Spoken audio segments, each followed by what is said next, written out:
Do you see the light at the end of the tunnel?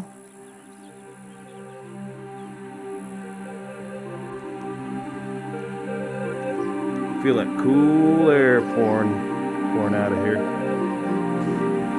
Air conditioned. So it says the Boulder Tunnel, 6,145 feet. And it looks like it goes straight through. I don't think it's an oncoming train, but that is in fact the light at the end of the tunnel.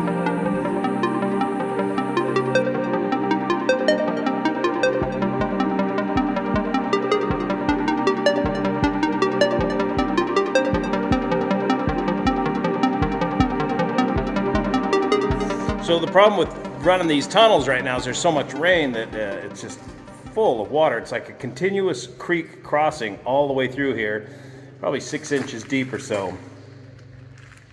Maybe a little more in other places. 6 inches, that's like a foot. That's like a foot down there. We don't know how far. The other bits have been okay, but this bit is really neat. Yeah. But no demogorgons.